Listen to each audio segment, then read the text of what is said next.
PTV. Oberoende, piratistisk media, skapad och finansierad av tittarna.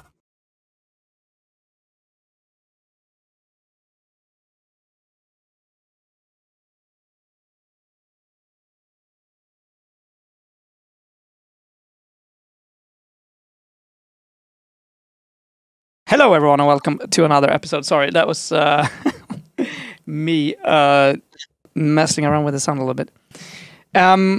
Good. Welcome to another episode of PTV International. This, I'm not sure what it is. It's like 5th or 6th episode or something like that. It's a calm, summery episode. You know, we're having so much tropical summer weather as is now, as per usual. We all remember from our childhoods the tropical summers. Hey, and by the way, my chat is really strange since we live and direct from Tampere. Yes. Good stuff, and hi, Nonamir. But welcome, first of all. I mean, how are you, Maya, these days? I'm fine. I'm kind of done with my summer adventuring for the most part, and been trying to recover from that. Hence the 1 or 2 weeks of just silence on our part. Yeah. Now we're back, hopefully. If nothing goes seriously wrong, we're going to have an Icelandic guest next week. So I guess prepare your questions if you happen to have any. Yeah, I'm looking forward to that, and we'll make sure also that me and Otto prepares quite a few questions to have ready. I mean, maybe we should say in preparation of that, talk a little bit. I mean, why is it interesting to hear about the Icelandic pirates at all? They have an election coming up, and they have been in parliament for, I think, at least 3 terms now. It's kind of hard to count since they've had at least one early election, like a government crisis. I think that was I can't remember what it was about. It might have been the pedophile minister or something, or a minister being somehow involved in corruption, that also some corruption case that also involved a pedophile. So that's Icelandic politics for you guys. Yeah, it's always something like this with them. It's a lot of scandals. Their government crises are on another level. Either the entire banking sector is going down, or they have these really high up, high up and really dark, government corruption cases. It's always something like this, and the country has 200,000 something-ish people, I think. So you can basically compare it to a mid-sized Finnish or Swedish city. And, city politics is always on the... Imagine that, but getting to be an entire nation, and it maybe starts making some sense. Yeah. I mean, I was there for half a year, and it was quite interesting to talk politics with the inhabitants, because like you point out, I mean, I think this is one thing that is really similar between Iceland and the Czech Republic. It's the incredible corruption. And the Pirate Party seems to be a pretty good response to that type of corruption.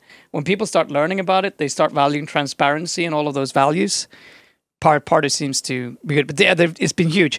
We were just, by the way, I mean, it's worth to say, I mean, it turns out that did you see this? The CIA's main witness against Julian Assange came out and said he had made it all up. There was a crown witness. It turns out also that this dude, he's a sex offender. He's been charged with fraud several times, and this was the main witnesses. The main witness that FBI had, then supposed to prove that Assange had helped the hacking, quote unquote, of the leaked materials. Yeah, it was just, and that's also Iceland. There was an Icelandic dude. That's why it's connected, because Julian Assange and actually a lot of Wikipedia stuff happened there, and it's a little bit related to their government the banking crisis they had, because there was a lot of leaking of those documents. I actually met the dude that did that. One of them, when I was there. It's a small, like you point out, it's a pretty small island. Most people like know. even here in Finland, like it feels like everyone knows someone. Everyone. So it's even worse when you get smaller. And sorry, correction: the population of Iceland is apparently around 350,000. I keep getting mixed up because I always compare it to like this Finnish city called Tampere, and it's 200,000-ish. But when you count like the greater city area, it's also like 350,000-ish, almost like exactly. So that's why I keep getting confused. Yeah. Yeah, it's and honestly, during the crazy thing about Iceland is when they're having like the normal tourism population is like 1 million. Like when they're in their peak seasons, they have over that. It's like crazy amount of tourism to Iceland, and it was pretty strange to live there for because it's a very, very strange landscape, and it's a it's just odd. It's cool in a lot of ways and really weird. They film all these like when you need an alien planet, you film it in Iceland usually. Yeah, exactly. I mean, you feel like you're on an alien planet, and you also feel like the people are kind of alien. I don't know how to put it. It's like, I'm not gonna say there's a lot of backwardsness, but it's just like I mean, it's cool. It's just different. It's just really different. And it's like you kind of understand why. I'm not going to condone corruption, but you get the feeling that someone who is corrupted could easily get in a position of leadership there, because it's just like it seems like it's kind of there's something about power there and how they value that is just I don't know, probably, but at the same, I'm sure our guest next week will be able to weigh in on this. Yeah, absolutely, and we can talk about all of our prejudices and ideas. I believe their pronouns are they, them. I believe they have been at least like substitute MP at some point, or whatever the correct term for that is. So they actually have some experience of it, like working within the system, I think. Yeah. Yeah, and I mean, they have made so many incredible, quite contributions on other parts, like where they're really far ahead, and then they're incredibly backwards on some stuff. It's fun. It's weird. I mean, and I'm saying that because I have a Swedish perspective, right? It's weird compared to my perspective, obviously. Now, let's talk a bit about the weather. Because there's been a lot of weather. We were actually, earlier today, we were watching all of this shit going on in China. It's pretty... I'm not exactly sure if Zhengzhou is like how normal it is with the, I know that type of rain isn't normal, but obviously... generally, China is much more prepared. At least southern middle China is much more prepared for floods because it is more common, but it's some insane flooding going on.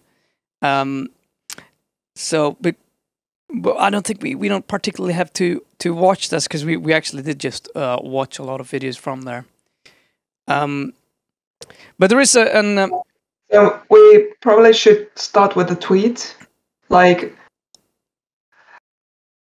As an answer for why we're talking about weather every single week. It was also on the Trello. Yeah, this is pretty incredible. Broadcast TV morning shows spent nearly as much time on Jeff Bezos' space launch in one day than on the climate crisis in 2020. So 267 minutes climate coverage in 2020, the big media, right? Yeah, so we're trying to do this whole alternative media shtick here. It's only appropriate for us to try to talk about the weather every single time we're on there, if only to compensate for shit like this. Yeah. And also, not just the weather, but also connecting it to the climate crisis on like a grander scale, and like try to show the amount of shit, like the amount of unusual shit that's going on all the time. Since the regular media doesn't really do it, they might report on the unusual or like the extreme weather events, but they are really bad at like connecting it to the climate crisis or other like ecological crisis. Yeah, I mean, it's to a certain extent, it's surprising. I'm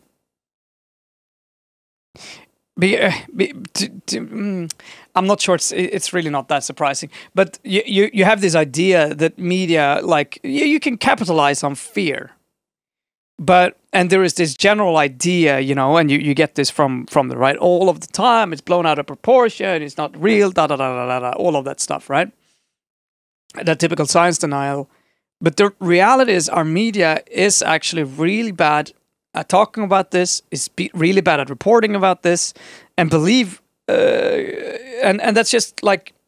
And we're talking the big media here, right? They're just bad at it.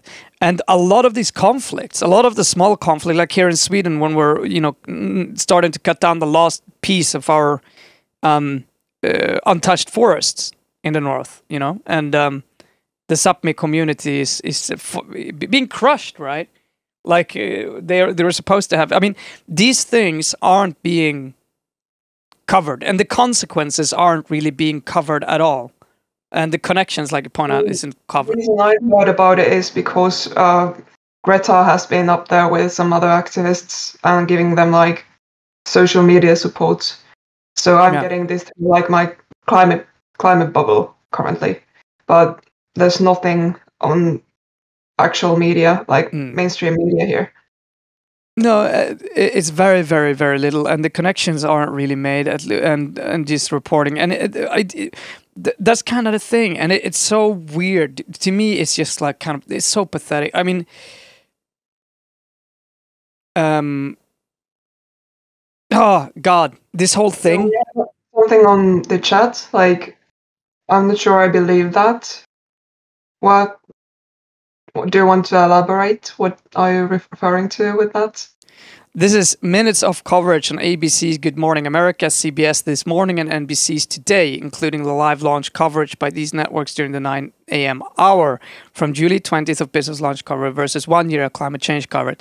So note that these are the... This is America, but this is the US. So. Yeah, this is US TV. This is US ABC, CBS, and NBC, right? It's not that implausible. Like the US is famously bad at any... really bad at climate, like even worse than the rest of the world. Yeah. So I don't have much trouble believing it. Broadcast TV morning show spent nearly as much time, but this isn't. Okay.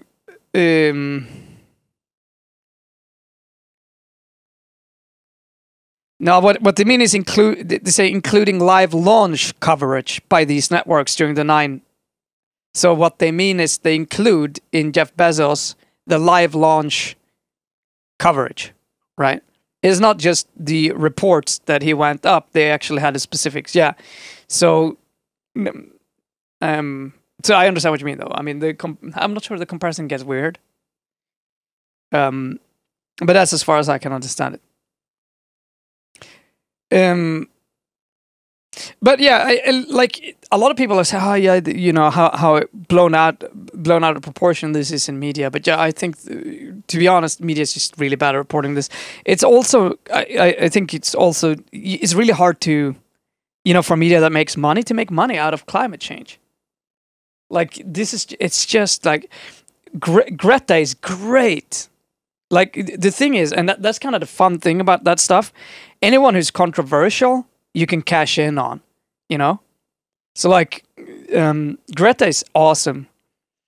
Yeah, but like there's a whole slew of reasons why it was her who became like what she became. But like, and part of that is definitely like the way she presents herself and her message, but also like the sheer like the moral panic that many mainstream media or mainstream journalists went into and started and like enabling was also a huge component in why she blew up.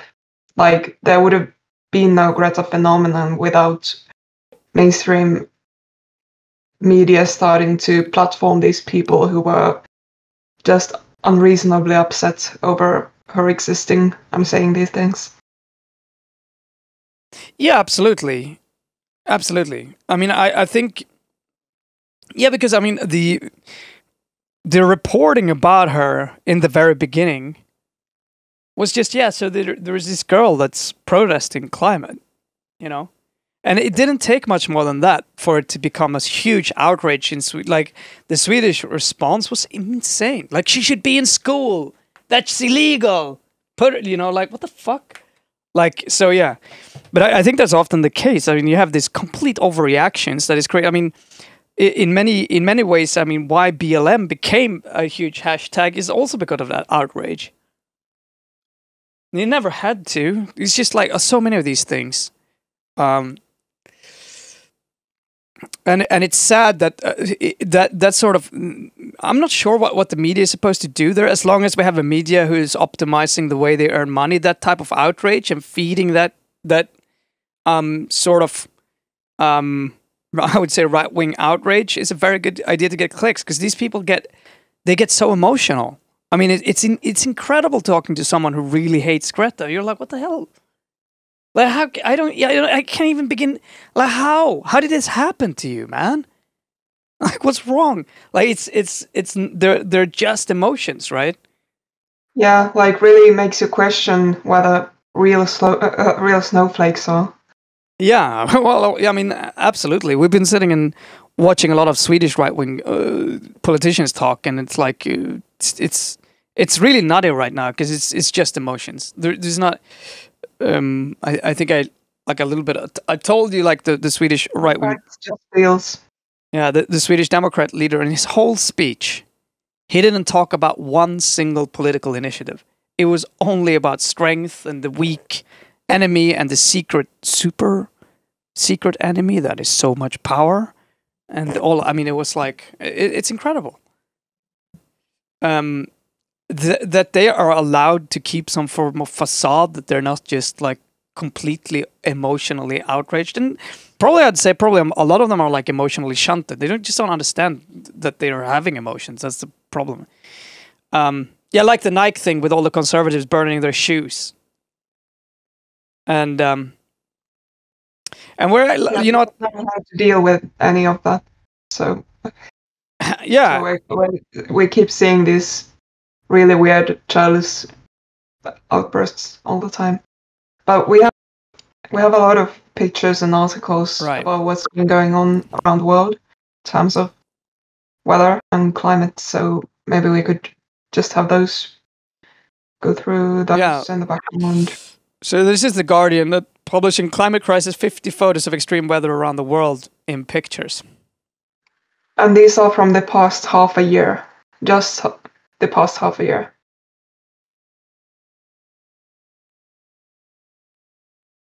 This is fucking crazy. What is this even? I don't even know. Foamy.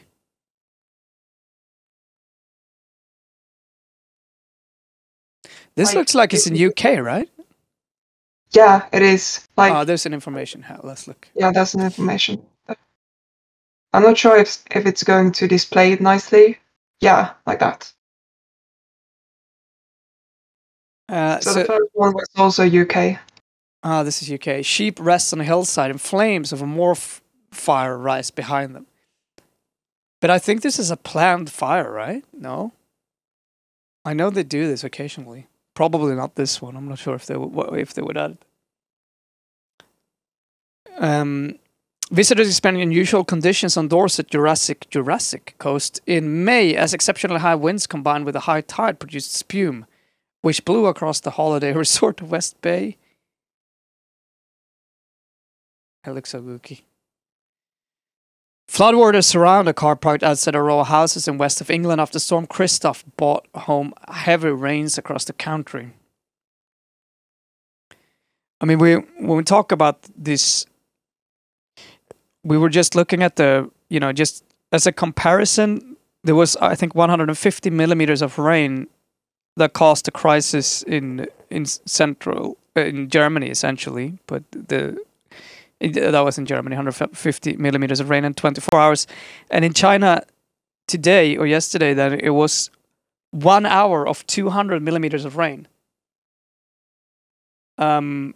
Which is it's incredible, but like at least here in the north, and obviously not in China, you can't be prepared for that amount of water. But the damage here is incredible. Like to our types of structures where we have that cold and freezing as well, and like this gives me shivers to see this shit, like so bad. The Acropolis covered with snow after a heavy fall in February. It's pretty. I'm pretty sure snow isn't like a super rare occurrence like in the Mediterranean, but like it does happen. I think wasn't it extreme snow in Spain as well? It's just the fact that it's like this. It happens, but not to that extent where they have to bring up plow machines and shit. I recall that being a pretty big. I think it was this week. Yeah, where it like stays for a bit. Yeah. This has become such a normal sight in California. It's worth to say that there have been forest fires, obviously, but it's just. I mean, people are fleeing California, like fleeing, but leaving California because of this. A man takes a photo of plumes in smoke rising from the Palisade fire in Topanga State near Los Angeles. I mean, people who can afford to or have the option to move out, they are considering it. Yeah, and a lot of them, they're moving. Like this is every year now. Like it's been every year for several, like at least since like 2018. Like it's always like a historic season. Every year it's a historic season. Yeah. They get these. They seem to get this every year, so it's normal to some extent. But it's been like worse than ever every year for several years now. So maybe there's something to it. Yeah, I mean, look, I think it's as easy as this, and it's like just to kind of connect it. I was in Los Angeles. I think that was 4 years ago, and it was summertime, and I was with a dude who was checking his phone constantly to check if the temperature was going up in his home, because he couldn't be there because there was fires all around it. So, and his only way to find out if his home was burning down was to check his phone. Now he, like, I mean, it's just incredible. And he was talking about, you could put it like this: he can't really get a new house. The insurance premiums are rising like crazy. You can't build there anymore. Like the fact that you used to be able to live and build there and get an insurance there, that should tell you that it's not normal, right? Like the fact that you can't, that is something that has changed. And the same thing, it's getting incredibly hard. Like watching the insurance premiums change is a great way of seeing how things are actually changing. Like how the market is actually reacting and how that is changing. Yeah, exactly. There are increasingly, especially on the coasts, and also I believe now in like more central parts of the country, like the parts where tornadoes and like huge storms are normal, like increasing like amounts of like increasing numbers and like amounts of areas in the country are just becoming uninsurable. Like you either can't afford to insure shit, or you just can't insure shit anymore. Like regular consumers can't get insurance for anything. No. Since it's such a large likelihood that something cataclysmic is going to happen. Yeah, and I mean, I think that's such an important, like, what we have to realize, or at least have an understanding of, is that the climate migration is happening now, right? It's not, you know, when we're looking at California, and to be honest, a lot of those people are living in the rich hill, like that's the California hillside. These aren't necessarily, I mean, there are definitely poor people living there, but they're let's say compared to Bangladesh, right? These are generally people that can move, and when people are moving from California to Arizona and to other parts and to Texas, it's not really, you know, but it's definitely starting, and like it's happening now, and it started, and I think it's been going on for a lot. Like that's when I was in US, I really started realizing it. Like poorer parts of the world in particular for quite a bit. Like for instance, the root causes for the Syrian civil war were like failed crops. I think like several years in a row or something. Like it definitely had to do with how the situation escalated there, which means that the so-called refugee crisis like 5 years back in Europe was also about climate migration.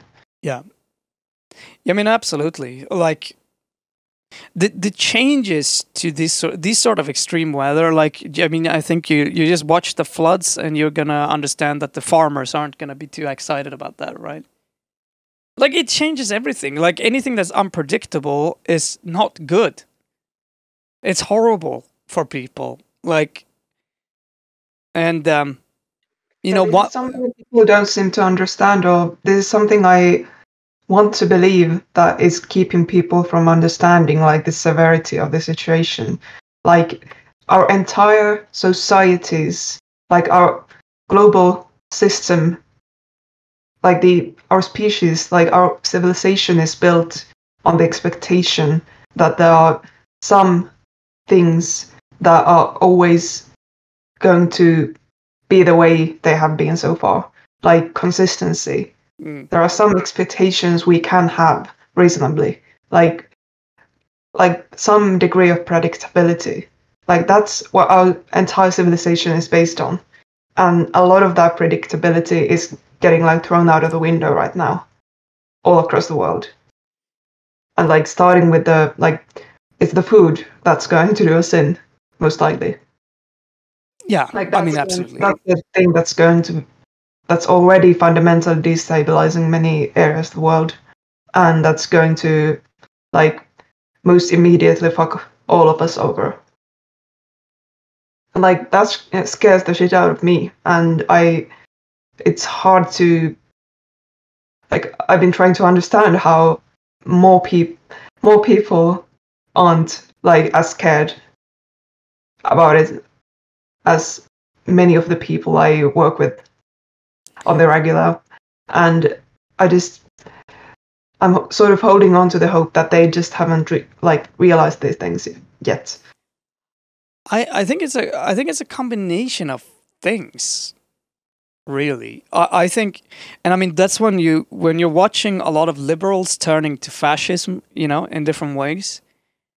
I think that and that complete denialism of stuff it is so hard to admit that you've been wrong. I think that's like for older people at least, you know. I mean, they've been, you know, you gotta have to admit to yourself that we fucked up so bad. Like everything I believed was wrong. I fucked my kids in the ass, you know. Like I am part of the major reason that everything is fucking up, and my political beliefs and everything that I've believed in was a lie.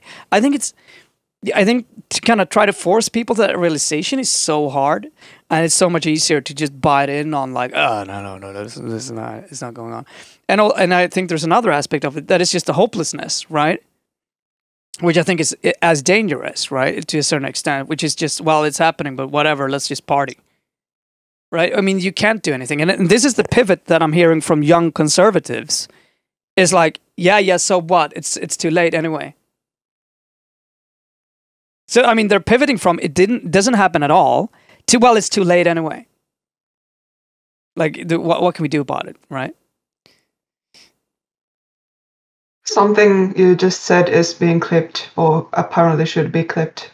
I'm not sure which parts.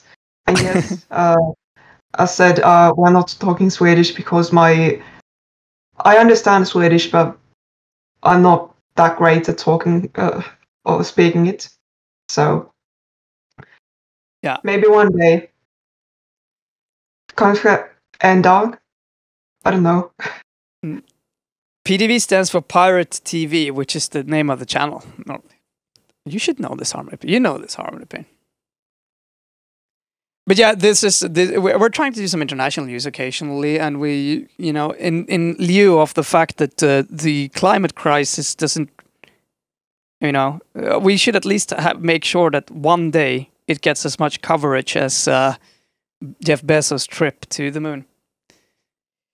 Pirates get.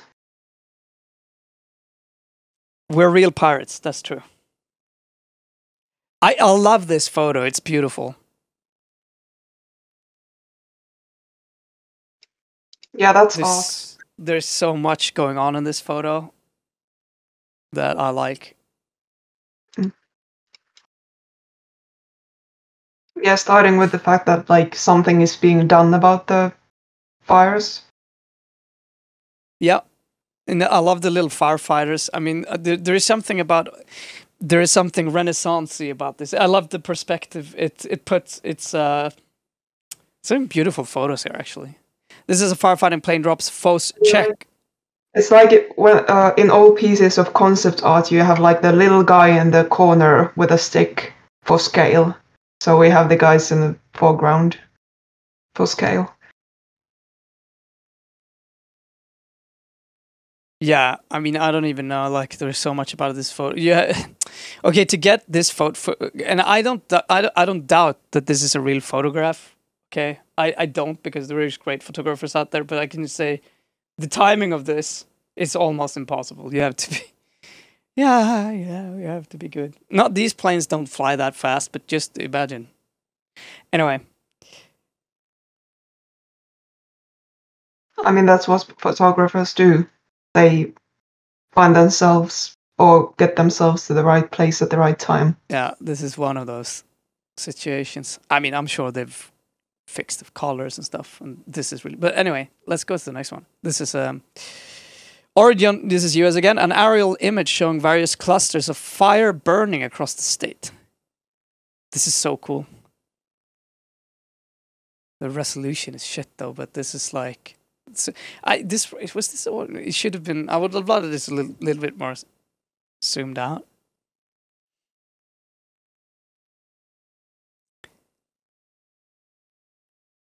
They call it Foss check, some form of, I don't know, the red stuff. But there's been a lot of these pictures.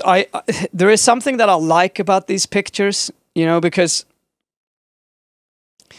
I mean, in all of the climate things that we are doing and all of that stuff, yeah, you know, like on the other end of everything, you know, we aren't gonna kill. We may very well kill ourselves, you know, and we may turn our future into something that's going to be horrible. I mean, we are walking on that type of path, definitely, but life is not going to die, at least yet. And I like photos that put that also show the extent of what we're doing to our planet, but also shows the incredible vastness of space, right? How small we are at the same time. I love that type of contrast. This is Oregon again. This is probably the same. It's probably not the same fire, but maybe in the similar dry area. The bootleg fire burns. That's also really like visually pleasing, like the blue and orange contrast. Yeah. Like every single blockbuster movie 10 years ago had the same color scheme on their posters. Every single one. And it works. Like that's why they did it. It works. It's really visually pleasing. Yeah, this is nice. Like this is something you could get as a poster. Like it's. There is something about fire too that is. I had, it's always used in that sort of cataclysmic kind of hellish. It's powerful. Smoke fills the sky. This is the same fire, at least, as the bootleg blaze spread, spanning more than 800,000 hectares.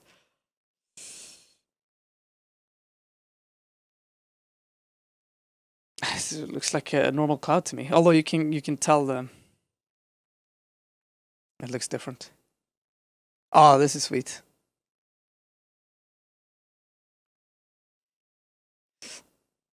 I can't remember when that was. That was the. I mean, when you're having these massive fires and the whole sky turns orange. It's also really powerful. Flames rise. This is Greece. Flames rise as firefighter and volunteers try to extinguish a fire burning in the village near Corinth in May. Yeah, and the same is like we're getting the similar images from so many parts of the world. Like the South America, North America, Europe, Australia, Russia, like. And not an exaggeration to say that the planet's on fire at this point. Yeah. I mean, it's unique, but like just to get back to that about the issue. I mean, I could be like this, like, so what? Climate is changing, right?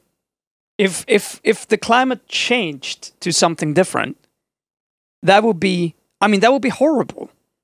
But it's also like we could probably adjust to it.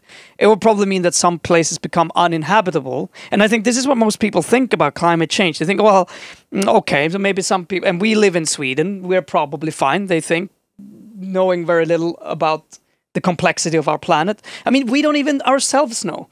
I mean, that's like, it's incredibly complicated to know. But what we're talking about here is continuous change. It's not like it's gonna be, and that's the big problem. It's not that it's that it's continuously changing, and everywhere it becomes really unpredictable. What type of weather are we going to see next season, and what type of weather we're going to see 2 years in the future, 5 years, and even 10 years in the future? It's impossible to say, and that means that you know all that sort of planning ahead that is required for farming, for agriculture, planning, building infrastructure. All of those things just goes out of the window, and everything becomes so much more expensive, and incredibly so much harder to maintain. I mean, like, our rail system is built for a certain temperature. Our houses are not built for tropical temperature. Like, there's a completely different building regimen that we are going to have to start employing if this is the temperature that we're going to get. But that's the fact is we don't know what we're going to get. It may change to be super cold when the Gulf Stream dies 5 years later, right? And that continuous change is completely fucking, like, that's what you have to plan for, not knowing. And that's really scary shit. Unknown territory, basically, now. Like the amounts of carbon dioxide in the atmosphere, like, it's higher than it's been during the entire existence of our species. Yeah. As it now exists. Like, we'd have to go pretty far. Like, we're talking hundreds of thousands or even millions of years to have a Earth that has the same kind of atmospheric, like, composition that we're at right now. Yeah, like, we're literally in unknown territory. Like, the Earth hasn't been like this during the entire history of our species. Yeah. Now, I think at the last time it had a similar value. The oceans was around 40 degrees Celsius. It was just completely like but then again, the whole climate mass of the world was different. So everything, it's just too. I mean, and that's so frustrating because at a certain extent, like if we could hold this temperature and not go through this now, I think we could reasonably start to understand the Earth at a little deeper level and how all of this works together. I'd say maybe when we have good AI models, and when we have perhaps a quantum computing helping out, we could actually start calculating, maybe understanding some of these shit. But I'd say that's 20 to 40 years away still before we can start understanding this level of complexity that the Earth is in. And maybe then we could start predicting what would actually happen. But it's just incredibly, incredibly complicated.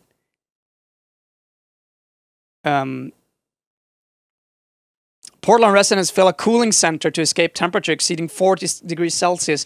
I think there was like 200 people or so dying in Canada over their heat wave that was up to 49 degrees around Vancouver. Like, these are the pictures that even mainstream media had. Like, I think they were from the Canadian side here, like the pictures we saw. But yeah, the cooling centers were something that actually made like the news and like accompanied headlines here as well. So like this, and we had like 30, the kind of temperatures here in Finland, like 30-ish for weeks on end in almost all of the entire country, that people were starting to ask officials about like getting something like this here as well. Like, I'm pretty sure they'll have to start arranging for similar spaces in the next few years. I mean, I think it's worth to stop and just contemplate that we need to arrange. Like, and I think a lot of people are feeling that, and I don't think a lot of people are thinking that much about it. Like, coolers have become something you buy in Sweden, right? You actually buy air coolers. And it's become an increase. But no one will really think about that. It's like, that's not Swedish. Swedish summer isn't really that wet, Like, when the sun is there, it's warm. In the nighttime, it goes down to 10, 15 degrees. But now we're like at... the humidity feels like... It's just different. We're at 17 degrees right now in Sweden. It's been... I think it's been pretty cloudy the whole day. It's high, and it's different. And just the idea of having cooling chambers, it just feels ridiculous to me. But people, take that. I used to live in a place where the humidity was crazy and it was 40 degrees, 40 plus. I mean, the summers and a large part of the year. And I love that, but it took me a long time to get used to. And it's actually really dangerous for people who aren't used to that, particularly if it kind of happens like this. It's just all of a sudden it's there. And that's how, I'm not sure how it's in Finland, but the springs here have kind of disappeared. It's like kind of cold until May, and then all of a sudden it swaps and it becomes like this high summertime, like it happens over a week or something. Yeah, we're going from 4 seasons to just 2. Yeah. Increasingly. And it's been going on for a bit since, I think the Finnish Greens had a slogan already like 10 or maybe even 15 years ago about saving the 4 seasons. Mm. And it turns out that it's quite correct. And then, again, just to kind of bring that home, this continuous change. Who knows? Like, there's not going to settle into something. I think these people with a nationalist fervor about there are some nationalists or right-wingers or far-right people or just so-called regular conservatives who do like to go on about like the Finnish nature, or like just the traditional Finnish nature, or whatever that means, that has to be preserved, and that somehow it is connected to the Finnish people, obviously, or like the Finnish ethnicity, again, whatever that means to them. But like, I keep wondering, like, how are they taking this? Like, what do they think is going on? Like, do they think that this, like, their idea of Finnish nature or like Nordic nature is like just like, as long as is it like as long as it's situated or like it's located on this spot on the globe, it's the thing? Or like, because if it's something that we're used to seeing and experiencing, that all of that is going away, like we're losing that. Yeah. Yeah, no, I don't know. I mean, land tends, blood and land, blood and soil, the motherland. It's and that its unique things tends to be a core tenet of it. But and I agree with you. I mean, it's always surprising to me. It's surprising that this threat, which is both in terms of immigration, like we just talked about, but perhaps even more directly, is a direct threat to that land, to the food that you eat, to the way that your culture have been living, or whatever you want to connect that to. How that is just not important at all when it comes down to it. The vistas and landscapes that all of our like national romanticist art from like 200 years ago is based on, like the stuff that's on the nice paintings in the National Museum for Art, like that's going away. That's going to literally burn down. No, it's weird.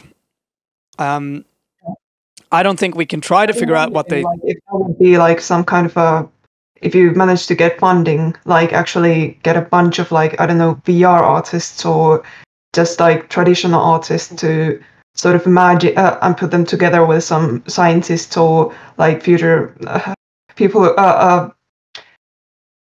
who, I don't know, research like climate related futures or change,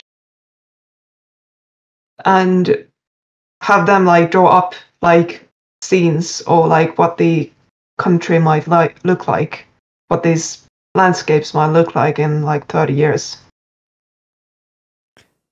Yeah, and I mean, it's not going to matter to them, right? Because they're just going to say this. And the problem is, no one knows. This is kind of the thing. No one knows. That's the scary shit.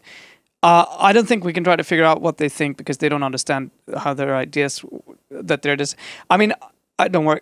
I agree. I mean, we've been fortunate enough to have a lot of them here, coming in and talking, and I think it's worth to. It kind of hits home sometimes. I feel like when you're talking about that and the immigration waves that this is going to cause. Like, then I feel like they're reacting, but I believe that it's impossible for them to believe or accept or think that the weather in Sweden could change. And I think this, particularly here, I think it's unique to Scandinavia, maybe perhaps because there is this. People will feel like, well, so what if it gets a little warmer? Right? I mean, this. I mean, I can still hear people saying that, like as a real, but that even if they don't say it, that's the kind of the general attitude. It won't. That's not so bad, right?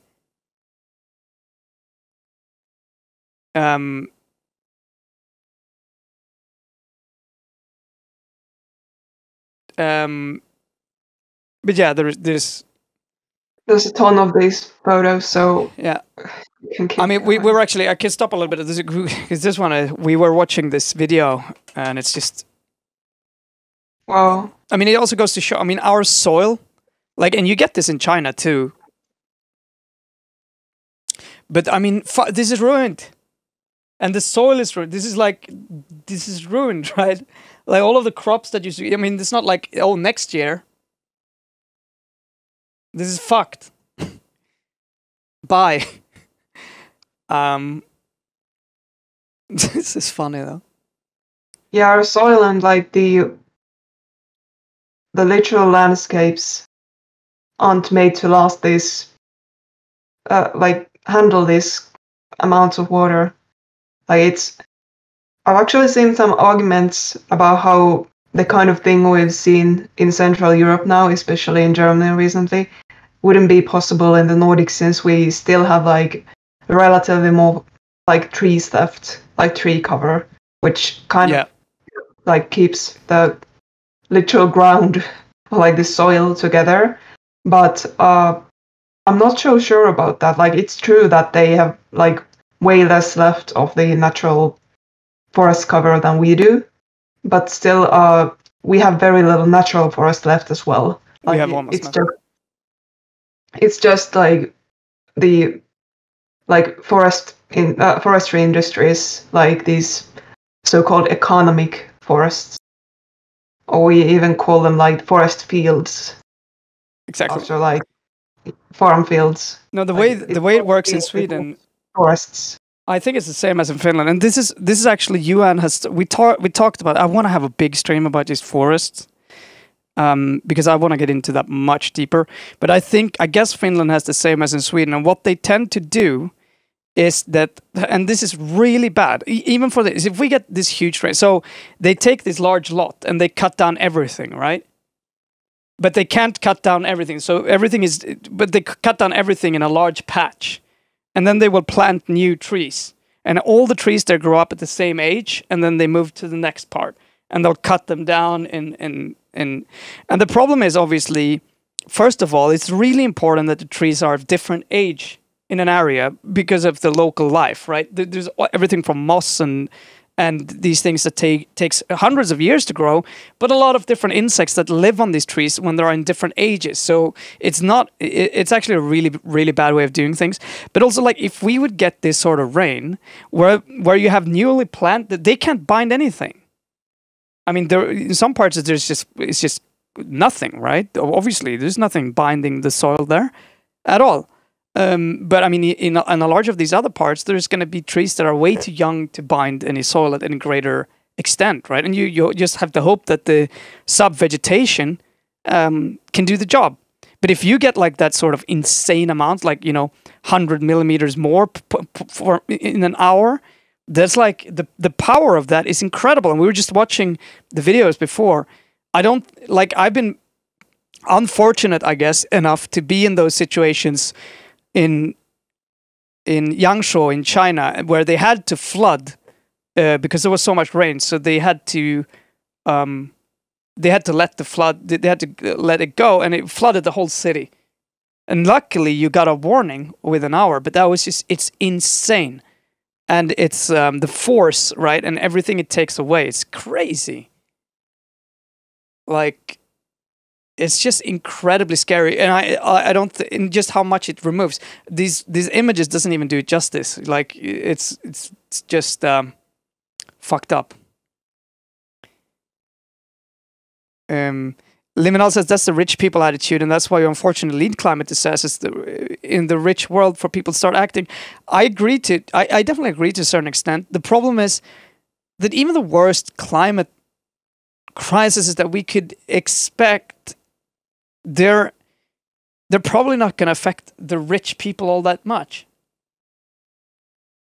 I mean, it's also another aspect of it is that you're probably going to be able to buy your way out of this. Like, if you're rich enough.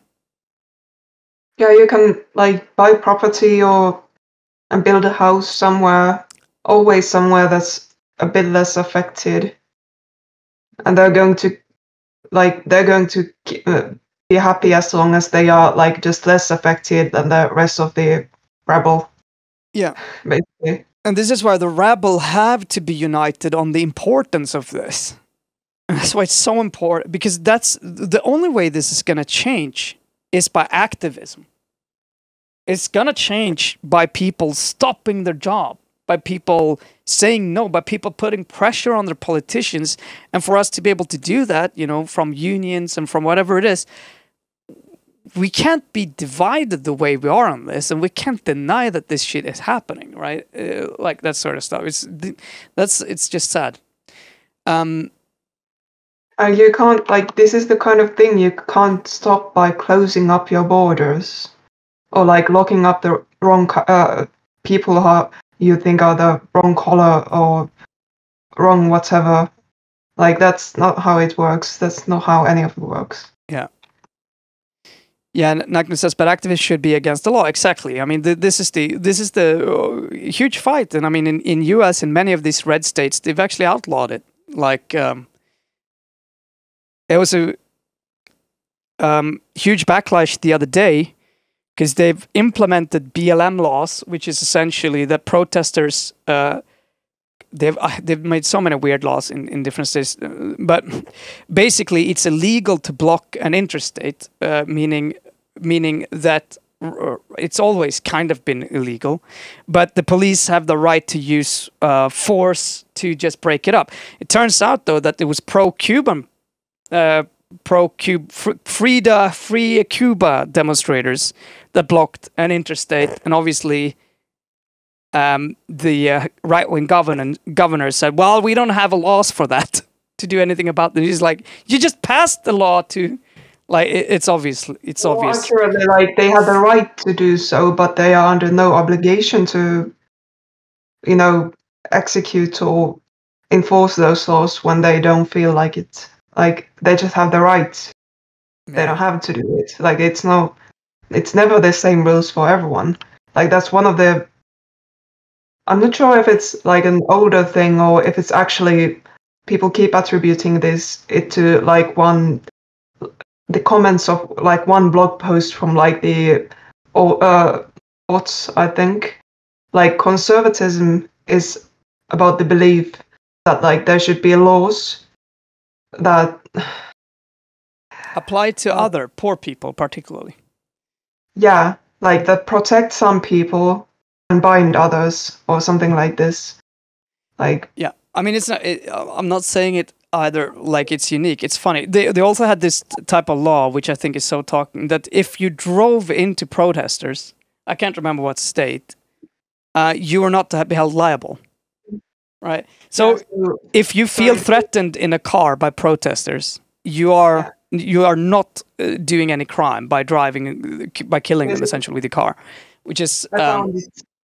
Conservatism consists of exactly one proposition to it.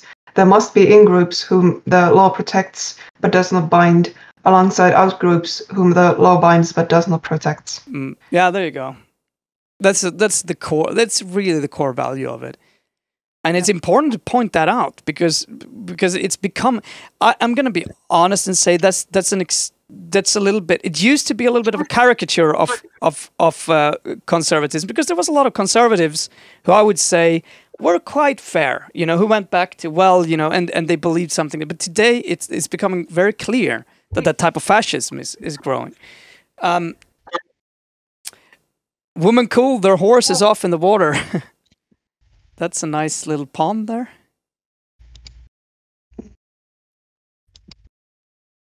This is also Russia, Bangladesh. Oh wow, that's Jakarta. We were looking at Jakarta. This was a few months ago. That's the city that is sinking. It's actually literally sinking too. I mean, the water is going up, but a part of the city is actually sinking, like slowly sliding into the water. It's really. It's some amazing images from it. Floods. I added one Twitter link to the Trello. Maybe something of a mood lighting as well. But still about floods. We can. Well, I'll go through them in a rapid succession. We can have a look. I mean, this is just fucked up. Imagine sitting at your house like, this is what's left. Yeah. Everything just gone.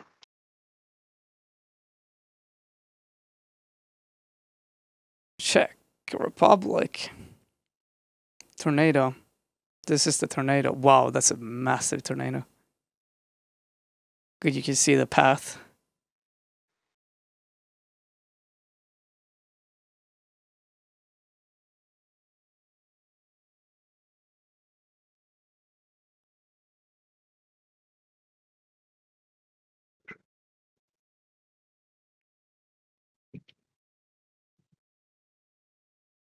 God damn it.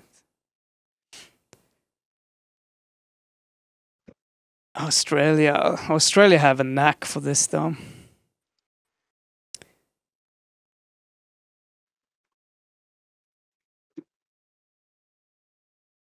I honestly think Australia may be, you know, like again, it's horrible because you never know, and it's gonna keep changing. But Australia may be a country that where it's not, doesn't necessarily have to be all bad. I mean, change is always bad, but if it settles down, Vancouver.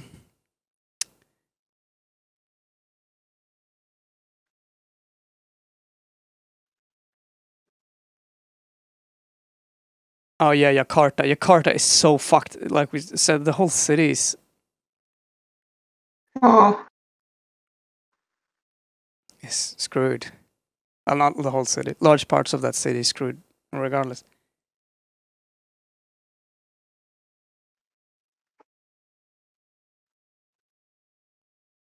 So yeah, sandstorms. This is unique. This is some of the first. Like having this smog is obviously that has been much. This is actually much better in China than it used to be. But sandstorms is so fucked. Wasn't this? There's huge sandstorms. This is a.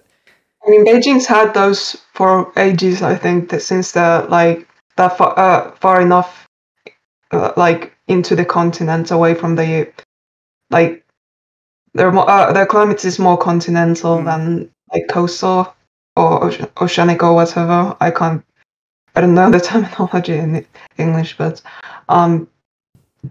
like they've had these sandstorms coming in from like inlands from like Mongolia and like that direction. But I guess the changing temperatures also affect like the frequency or like the incidence of those. Yeah, I can't remember. Okay, yeah. Zhangye. Like the movements of like the winds are also affected or like governed basically by temperature changes or temperature differences. So that's the logic there. Yeah. The strongest sandstorm is in a decade. This is so cool. Chucha. Yeah, that's insane. That's basically, it looks the same as like the worst of the California wildfires. Like you just can't see anything, and everything turns orange, and you probably can't breathe if you don't have like cover for your mouth and nose. In Netherlands, you're so fucked. Yeah, they're basically like something like 1/3 of the country is built like below sea level. But I mean, at least to a certain extent, what's good about the Netherlands is that they know this at least, so they are trying to prevent the worst damages. And I think, I mean, you can't deny the fact that, I mean, because they see these floodings and they know what they mean on a different level.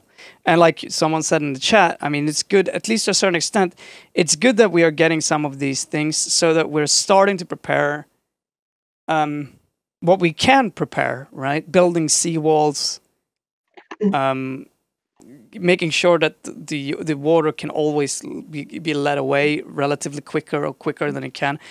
But I think like countries like Sweden, at least, we're just never going to be prepared. Like, there's just no political will. Our whole fucking infrastructure is falling apart, and we don't care now. I mean, basically, like, we're literally taught, or at least I was taught in like high school geography, that the Nordics are this like geographic and geologic safe zone where nothing bad ever happens. Exactly. So we're extremely not prepared for anything. For instance, and that's why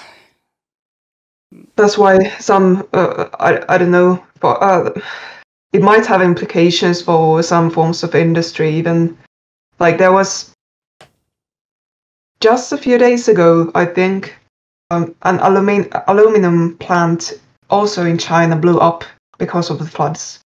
Oh. I may have a link at hand here. Yeah, so aluminum alloy plant in China's Henan province explodes due to floodwaters. This is from yesterday.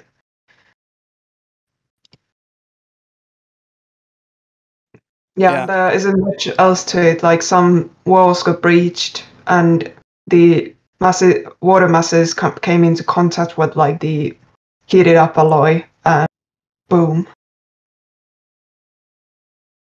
Yeah, and we got a video and some photos here from Naknet, this is personal photos from the California wildfires. This is lunchtime in California, by the way.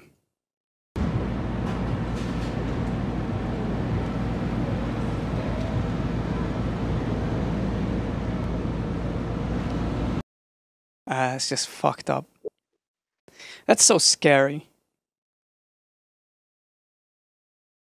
Like you can't tell from that what time of the day it is. No. Like you can't tell. Like it's just some like liminal space. You're not in this reality anymore. No. And also, like we got the same feeling. At least I did here in Finland during like the heat wave, when like you couldn't tell. They like in Nordics, it's always like it never gets dark, and it's hard to tell. Like there are many times of the day you can wake up and not be able to tell what time it is based on the amount of light. But now we also like didn't have the temperature to give the hint. So like you could go out during the night, it could be like as light as it's during almost like midday during the winter, and it would also be like 25 degrees, and it just fucks with your mind as well. Yeah. It's Algeria, another sandstorm.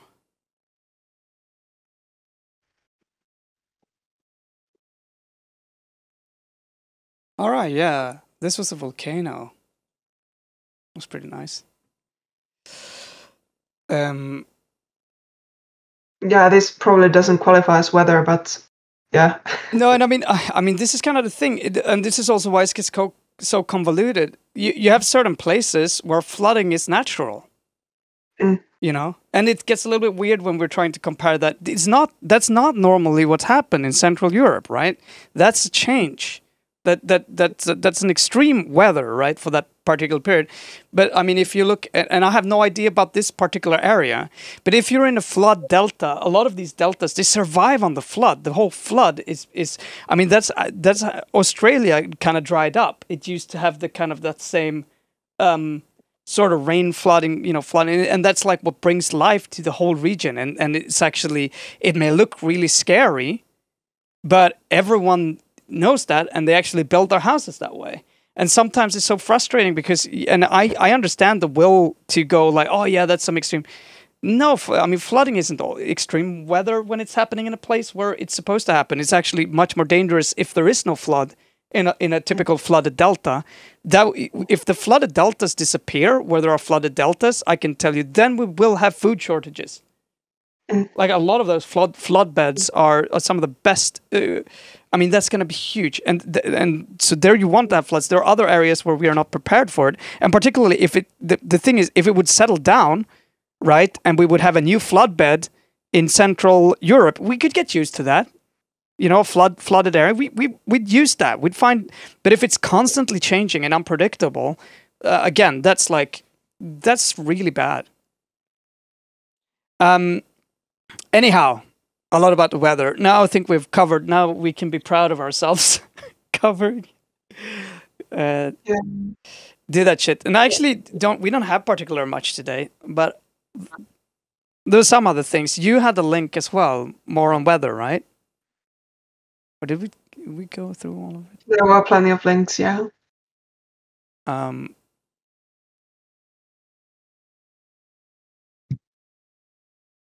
Yeah, that was the explosion.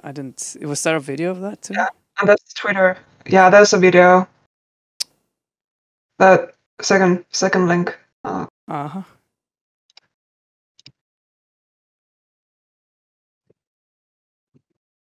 That's the... Oh, okay.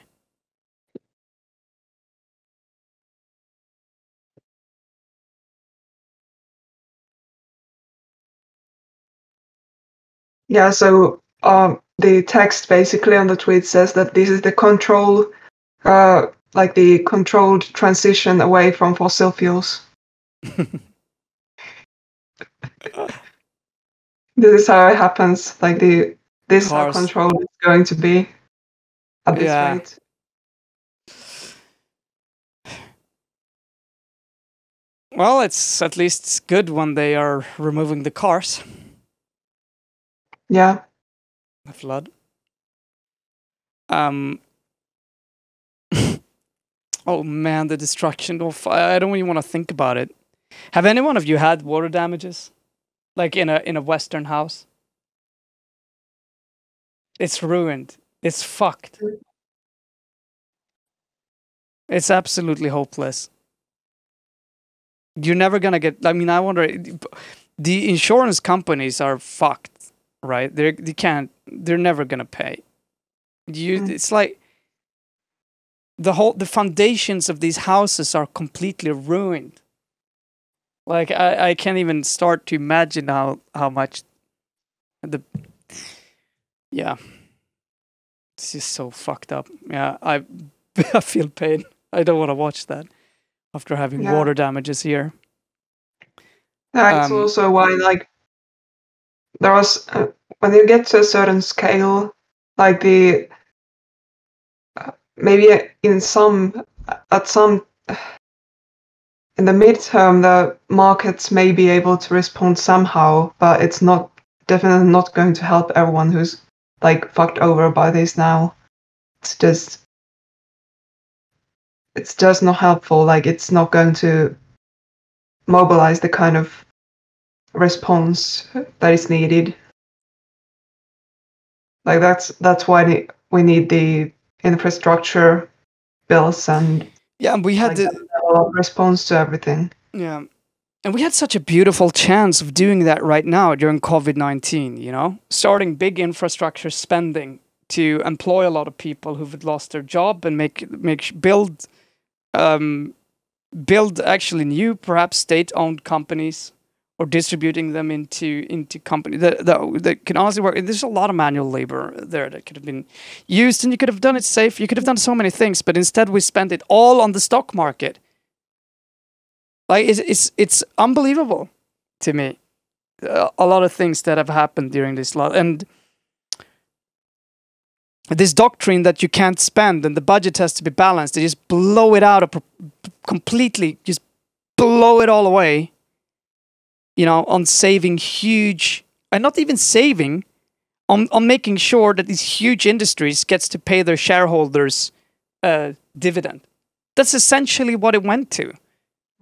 It's so backwards. Even with publicly owned companies, there are several instances where the subsidies they got from the government to survive COVID actually went into bonuses, despite there being like explicit clauses telling them not to do that. Yeah, and somehow they still like get away with it. No, they do it, and the weird thing is, it's hardly even reported. I mean, we've been talking about it here, but it makes like one headline, and it just like you start understanding that the media is like a lot of it is actually. I mean, either people don't care, which I don't think. I mean, it's a scandal. They promised they should go to jail. It's actually illegal. They're breaking. We should claim that money back, but the politicians aren't saying anything. And the media aren't saying anything because there is actually no one that is interested in holding them accountable. No one is actually interested in doing it. It's like the Czech prime minister, corruption. Everyone's like, yeah, he's corrupt. Yeah, he is. You gotta do anything? No. In fact, we're just gonna say... How will this be possible, like, under the current way that the agricultural subsidies, for instance, are handled? Yeah. The agricultural subsidies, which make up, again, 1/3 of the yearly budget of the EU. Like, this is how they are handled. and this is the scale of like corruption they enable on a state level, on a member state level. It's and absolutely nobody sick. cares. Nobody's paying any attention. The sort of the coverage that the subsidies have got has been, I mean, fortunately there has been some talk about the climate impacts and the ecological impacts, but just the governance side, like how do we guarantee that these actually get used the way that they are intended to be used?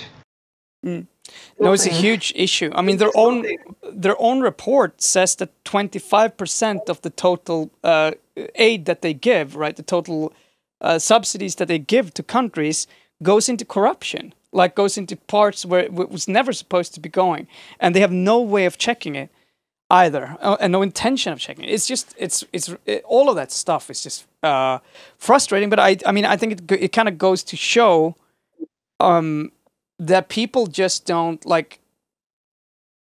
As long as there is no united resistance, right, then activism, and on a larger scale, there's just no change that can be hoped to have here, because the media isn't going to care.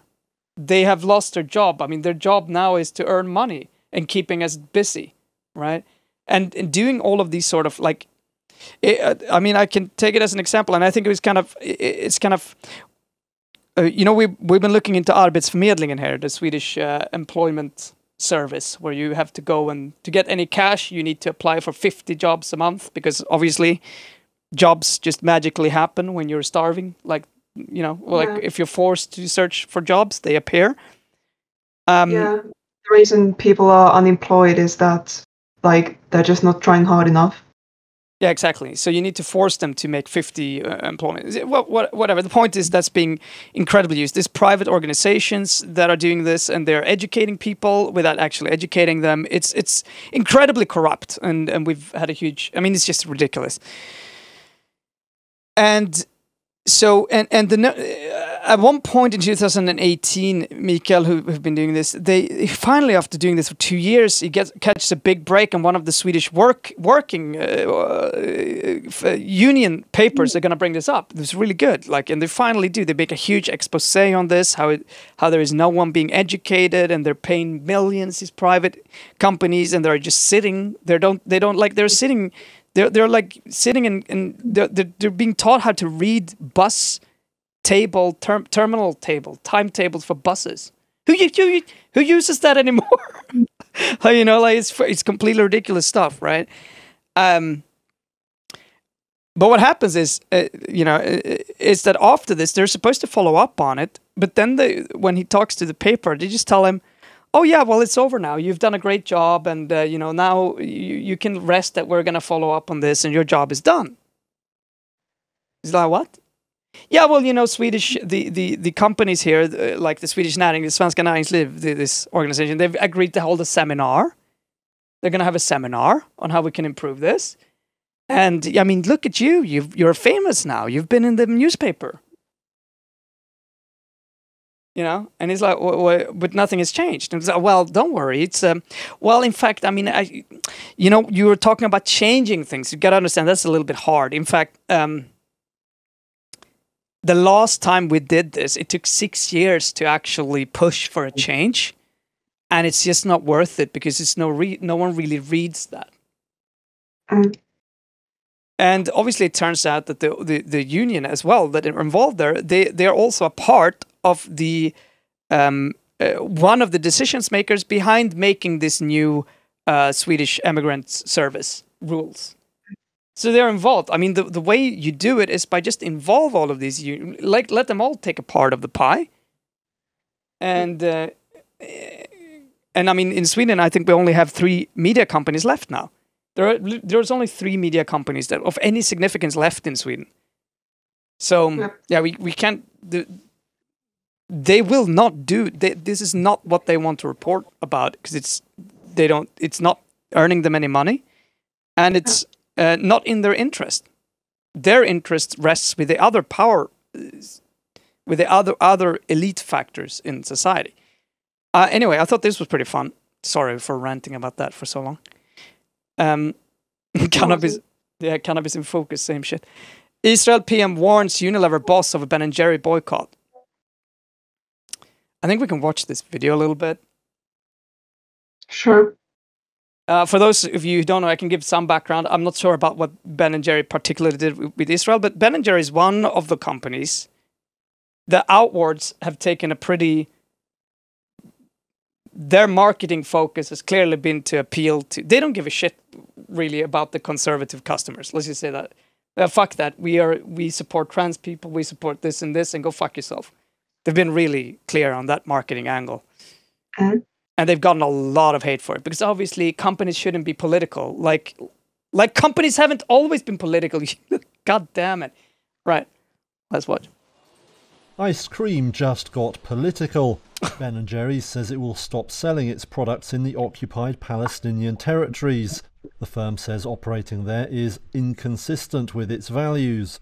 And that hasn't gone down well with some in Israel.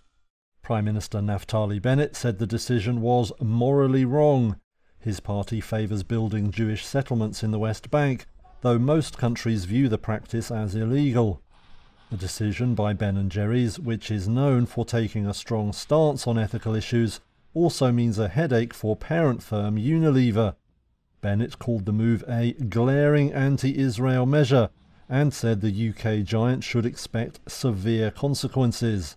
Foreign Minister Yair Lapid used even stronger language. The move is a disgraceful capitulation to anti-Semitism, he says. Lapid added he would urge US states that have opposed corporate divestments in Israel to take action against the firm. The company's local sales outfit is also angry. Avi Zinger, head of the Ben & Jerry's licensee in Israel, said he wouldn't go along with the move. I refuse it. Number one, legally in Israel, you cannot stop selling or decide not to sell to a customer.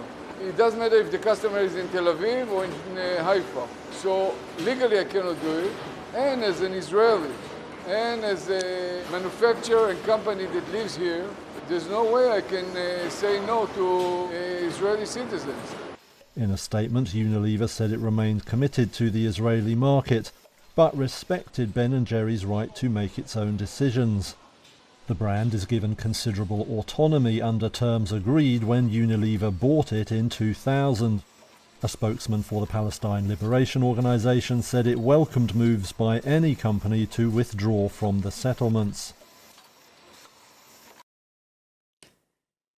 Yeah. I think this is it, were you able to, did you see it? I see muted. I did, yeah. So. Yeah, I mean, just watch this beginning. Like, I mean, I just want, this is Reuters, obviously. I mean, this just this way of telling news. I mean, go back to this again. Like, here, this is the beginning. Ice cream just got political. Ben & Jerry's says ice cream just got political. Only now does ice cream get political. Well, that's the first time. Only now does commerce get political. This commerce all of a sudden got political because all of a sudden a company took a stance that conservatives didn't like. And now it's all of a sudden political. Like when companies spend millions and lobby for killing and regime changes and anti-democratic stuff in other countries, right?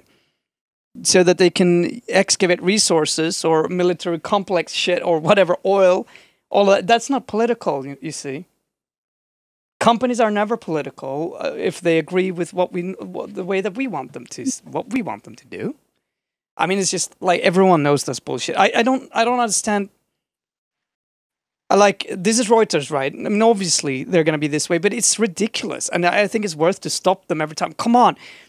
The whole fucking fundamental idea of capitalism is political. I mean, these are political players with a substantial power. Because money is political power. That's how it's being used. It's funny how, like, consumption by default like commerce somehow isn't like it isn't political by default, but then simultaneously that like within capitalism the way that people are told to make a difference is by using their wallets. Yeah. I mean it's exactly. And the reality of the situation here, like if we're gonna be honest. If you by any chance ever want to feel like getting political, this is the way you should do it. Yeah. Like and it's worth to say, they talk about it a little bit here, but they don't explain it at all, which is you're forbidden in I think most US states from not selling Israel products or from not buying Israel products. You are not allowed to. It is illegal to not financially support Israeli companies.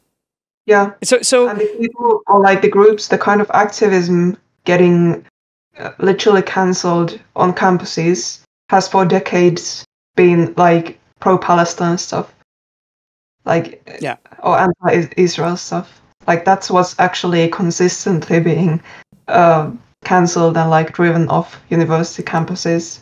Yeah, in the US.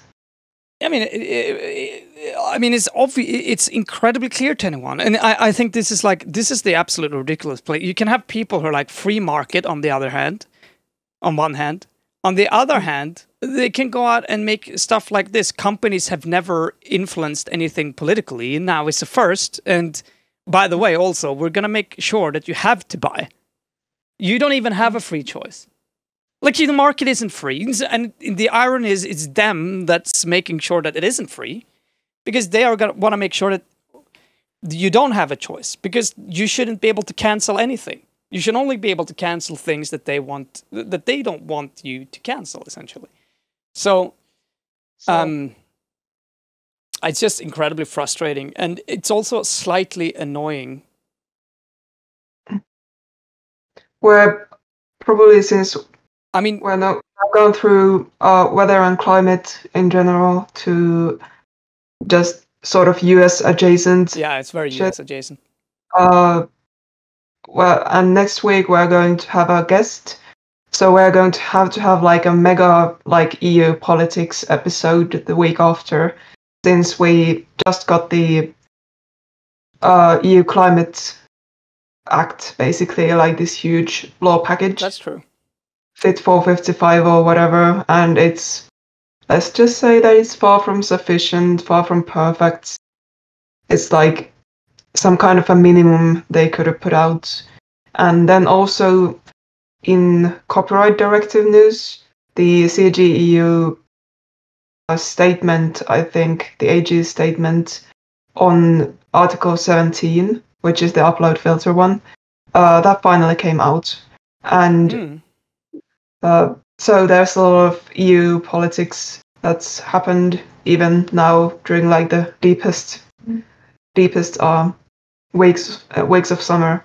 So we'll have to do like a mega episode on that in 2 weeks. Yes. Let's commit to that. And cut this episode slightly short. Iceland the week after EU. Yeah. Iceland next week and EU next week. And Drogio linked this one. Herzog calls Israel boycotts a new kind of terrorism. I mean, nothing means anything anymore. Oh, my poor Israelis. Like when I don't get to eat my ice cream, you terrorize me.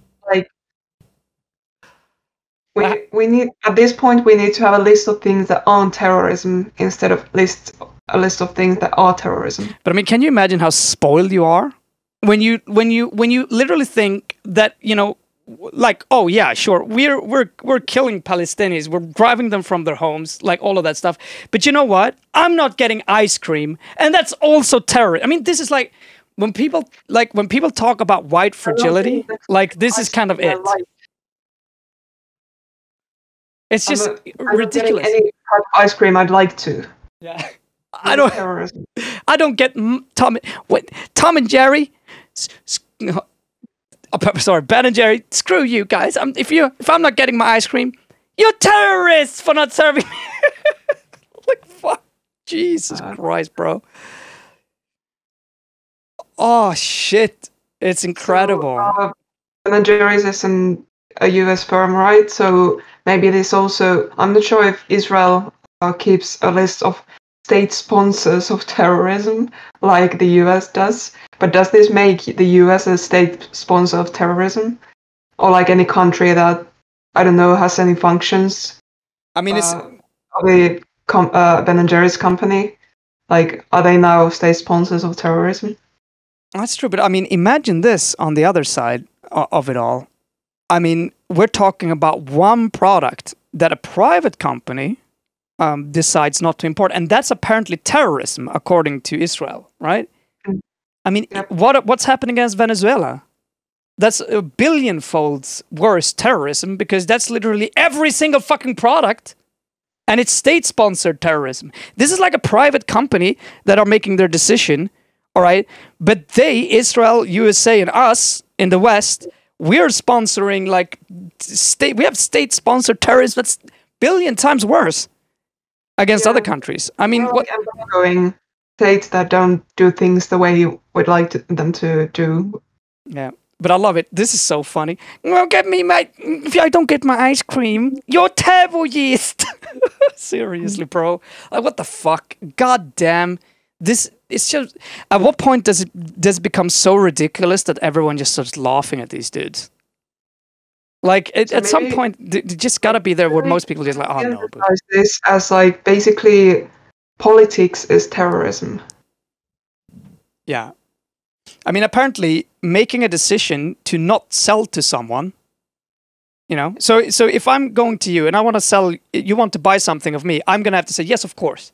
If I say no, I don't want to sell to you, which is a free trade. Like, anyone have that sort of ability to make it free. If I don't want to do trading in a particular region in the world, me as a free company can make a decision. I can't trade there, and I can have any reasons for not wanting to trade there. Yep. Right? I mean, you're not forced. Like, it's so ridiculous. It's just beyond, and it's so anti every fundamental market principle, which are supposedly what these guys are supposed to stand up for. It's like. It's just laugh at them. I mean, it's the same thing in Sweden, man. This shit has grown out of proportion. Like, at what point do they just like climb up their own assholes and everyone just laughs at them? And the scary thing is, apparently, most people just like this can pass as a regular, like something reasonable. This is the issue with the political compass. It's always like relative. Like a bunch of parties or people being measured. They are like, you place them like relative to each other. So, but in order to actually get something close to reality, you'd have to recalibrate all of it to, you know, describe, for instance, the situation in Sweden, where it's social democrats who want to do away with rent control, etc. Yeah, it's relative to each other, and that's really scary because that overtone window, it can move really fast, and if you're not stable in your beliefs, you're not going to notice that it's changing. I mean, and again, this is like, this is exactly how these horrible, you know, this is how Nazi Germany happened, you know, actually. People don't think about that. People live in the middle of it, and that's dangerous. Yep. But anyway, people, thank you for tonight. I don't have a lot of other news anyway, and but I did like that we talked about the climate for a long time. It felt good. It's actually something that is largely, I'm not going to say ignored on this channel. It's just something we don't talk about enough, and I'm happy if we can make that into a little bit of a standing thing where we just talk about it. And it doesn't have to be doom and stuff, but just noting. Bringing up local events that are happening and making sure that we, you know, do our whatever little part we can do to maybe change a few minds. As far as I'm concerned, like having a better understanding, like being better grounded when it comes to these questions, that also helps think towards and like look for the solutions. So it's important to just talk about these things, connect the dots, since that's not being done enough. Like, that's part of what makes people feel so helpless and makes people go like, oh, well, we're doomed. I guess there's no point to anything. Might as well like go play Final Fantasy. yeah, go out of it like partying or something. Like that comes from like not understanding. That comes from not having like the basic understanding of these things. Since that's required to be able to see that like these things can be understood if we try hard enough and if we put our resources into it. The issue that is that we're not doing that right now. We're not paying attention. We're not trying our best to solve it. Like we're capable of so much more than we are doing as like particular societies right now. Like our capacities as individuals are limited, but as societies and like communities, we could be doing so much more. Yeah. Unite! Solidarity! And apparently, buy Ben & Jerry's. Try to get some eco Ben & Jerry's stuff. Apparently, that's terrorism. Yeah, or maybe don't. Like, it's also, like, these decisions are also marketing for them. So absolutely. I mean, they're very well aware of what they're doing. If you're buying Ben & Jerry's on the regular, maybe you can get a nice like morale boost out of this knowledge if this fits your values. But if you don't regularly buy Ben & Jerry's, then like why feel any extra pressure, or why make the decision to buy it now just because of this? No, like I'm just joking, obviously, and I think, but there is a part of it that you're saying there that's so important to note because it's often forgotten in these discussions. Now I've read a little bit about the I think the acting CEO now and the family that kind of are behind this, or the people behind this. I'm sure they have their values, obviously. I don't think it's only a marketing ploy because it's a little bit too much for that. But naturally, no company this size, no matter what the terms they have with Unilever, would do anything like this without understanding the market. And that's precisely the point. I mean, that's how it works. Anyway, well, we'll see you next week with the Icelandic pirate party, where we ask them question, obviously, and we will also see you tomorrow at 7 o'clock with a regular show. Actually, no, we won't. I'm sorry. If there's something happening tomorrow, it's going to be irregular. Some surprise is going to happen. I'm going to go and get my vaccine shot at 8 o'clock at night, actually. So I'm going to have to, and it's far away.